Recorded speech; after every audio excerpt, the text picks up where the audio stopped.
Let's mic आज का अखबार। नमस्कार, लेट्स माइक में आपका स्वागत है। आज का अखबार के साथ मैं राखी जैन। द गार्जियन में प्रकाशित संपादकीय ट्रंप और तेहरान पर गार्जियन की राय। जब अमेरिका और ईरान अपनी अपनी जिद में आगे बढ़ते हैं तो आखिरकार सभी को नुकसान होता है। इस संपादकीय में कहा गया है कि अमेरिका और ईरान के बीच बढ़ता टकराव केवल दोनों देशों का मामला नहीं है, बल्कि इसका असर पूरी दुनिया पर पड़ रहा है। लेख के अनुसार हाल के महीनों में युद्ध विराम और बातचीत की कुछ उम्मीदें बनी थी, लेकिन फिर से धमकियों, सैन्य कार्रवाइयों और जवाबी हमलों का सिलसिला शुरू हो गया है।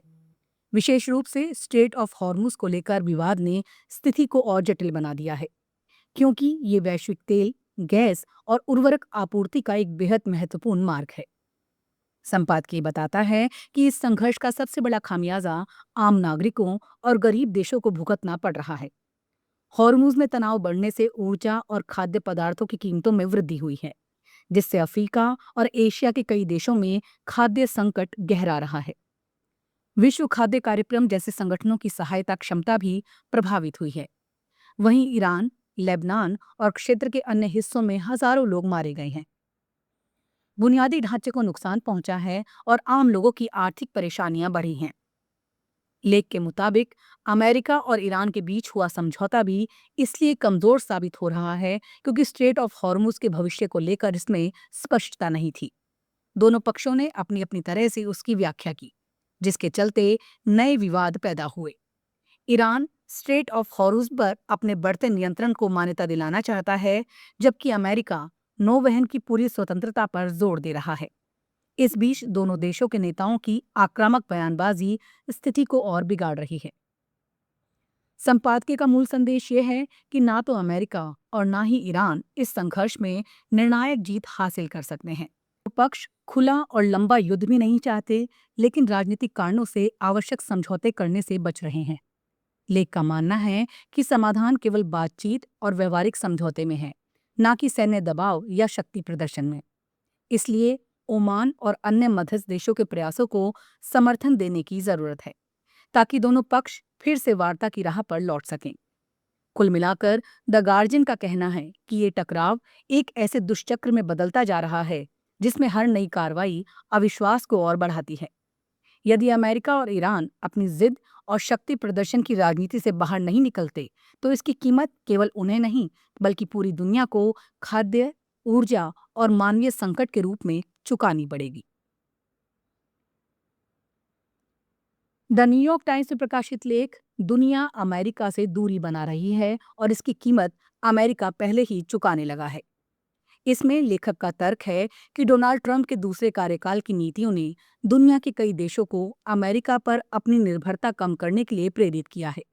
लेख के अनुसार पहले यूरोप डी रिस्किंग यानी चीन पर निर्भरता घटाने की बात करता था, लेकिन अब वही सोच अमेरिका के संदर्भ में भी अपनाई जा रही है। यूरोप, एशिया और मध्य पूर्व के कई देश रक्षा, ऊर्जा, प्रौद्योगिकी और व्यापार के क्षेत्रों में ऐसे विकल्प विकसित कर रहे हैं जिससे वो भविष्य में अमेरिका पर कम निर्भर रहें। लेख में कहा गया है कि ट्रंप प्रशासन की व्यापारिक टकराव नीतियां, सहयोगी देशों के प्रति आक्रामक रवैया, विदेश नीति में अनिश्चितता और घरेलू स्तर पर विवादास्पद फैसलों ने अमेरिका की विश्वसनीयता को नुकसान पहुंचाया है। इसका असर ये हुआ है कि पारंपरिक सहयोगी देश अब अपनी सुरक्षा और आर्थिक रणनीतियों को नए सिरे से तैयार कर रहे हैं। उदाहरण के तौर पर यूरोप रक्षा क्षेत्र में अमेरिकी कंपनियों पर निर्भरता घटाने की कोशिश कर रहा है। कनाडा, चीन और यूरोप के साथ नए साझेदारी मॉडल तलाश रहा है, जबकि जापान, दक्षिण कोरिया और भारत भी अपने विकल्पों को विस्तार कर रहे हैं। लेख ये भी बताता है कि इस बदलाव की कीमत अमेरिका को आर्थिक रूप से चुकानी पड़ रही है। विदेशी छात्रों की संख्या में गिरावट, पर्यटन में कमी, सहयोगी देशों द्वारा अमेरिकी रक्षा उपकरणों की खरीद कम होना और वैश्विक बाजारों में अमेरिकी प्रभाव का कमजोर पड़ना इसके उदाहरण हैं। लेखक के अनुसार अमेरिका की ताकत केवल उसकी सेना या अर्थव्यवस्था से नहीं आती थी, बल्कि उन साझेदारियों से भी आती थी जो दशकों में बनी थी। यदि ये रिश्ते कमजोर होते हैं, तो अमेरिका की वैश्विक नेतृत्व क्षमता भी प्रभावित होगी। हालांकि लेख मानता है कि कुछ मामलों में सहयोगी देशों का अधिक आत्मनिर्भर होना अमेरिका के लिए खराबकारी भी हो सकता है। जैसे यूरोप का अपनी रक्षा क्षमता बढ़ाना। लेकिन लेखक का मानना है कि वर्तमान स्थिति सामान्य संतुलन नहीं, बल्कि भरोसे के संकट का संकेत है। अब कई देश अमेरिका के साथ लंबे समय की रणनीतिक योजनाएं बनाने की बजाय 4-4 साल के राजनीतिक चक्र को ध्यान में रखकर फैसले ले रहे हैं, क्योंकि उन्हें अमेरिकी नीतियों की निरंतरता पर भरोसा नहीं रहा। कुल मिलाकर लेख का संदेश ये है कि दुनिया अमेरिका से पूरी तरह संबंध नहीं तोड़ रही, लेकिन धीरे धीरे अपने लिए वैकल्पिक रास्ते तैयार कर रही है। ये प्रक्रिया धीमी जरूर है, पर गहरी है। लेखक चेतावनी देता है कि आने वाले वर्षों में अमेरिका को यह स्वीकार करना होगा कि दुनिया बदल चुकी है।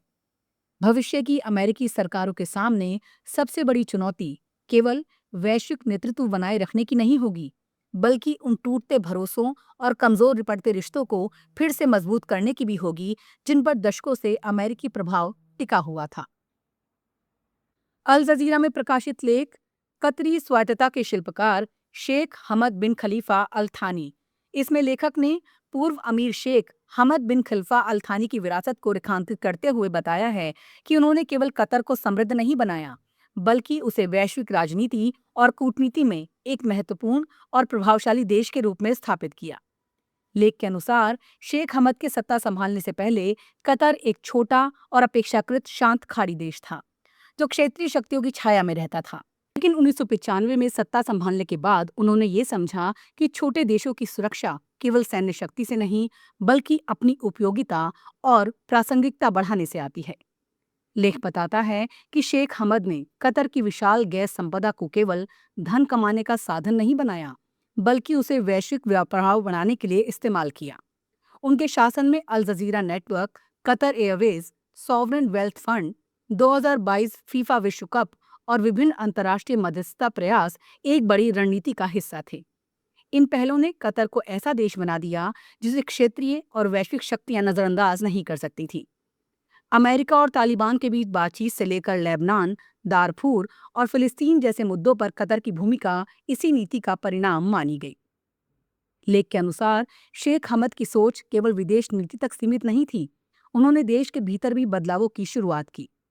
1999 में पहली बार स्थानीय चुनाव कराए गए, महिलाओं और पुरुषों को राजनीतिक भागीदारी का अवसर मिला और 2003 में संविधान लागू किया गया।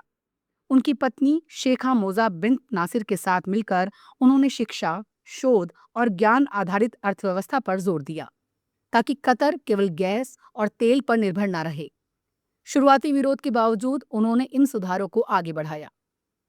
अल जजीरा का मूल संदेश ये है कि शेख हमद की सबसे बड़ी उपलब्धि कतर को आर्थिक रूप से अमीर बनाना नहीं, बल्कि उसे एक आत्मविश्वासी, स्वतंत्र और प्रभावशाली राष्ट्र बनाना था।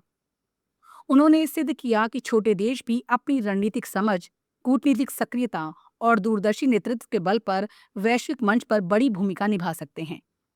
2013 में स्वेच्छा से अपने बेटे शेख तमीम को सत्ता सौंपना भी उनकी व्यवहारिक और दूरदर्शी सोच का उदाहरण बताया गया है। कुल मिलाकर लेख शेख हमद को आधुनिक कतर का वास्तुकार मानता है, जिसने अपने देश को केवल भौगोलिक रूप से नहीं, बल्कि राजनीतिक, आर्थिक और कूटनीतिक रूप से भी मजबूत पहचान दिलाई। उनके नेतृत्व में कतर ने स्थान हासिल किया कि दुनिया की कई महत्वपूर्ण बातचीत और फैसलों में उसकी मौजूदगी आवश्यक मानी जाने लगे। यही उनकी सबसे बड़ी विरासत के रूप में प्रस्तुत की गई है। आज का अखबार में फिलहाल इतना ही। जुड़े रहिए लेट्स माइक के साथ। नमस्कार। आप सुन रहे थे let's mike more than radio. Follow कीजिए हमें हमारे सोशल मीडिया प्लेटफॉर्म्स पर।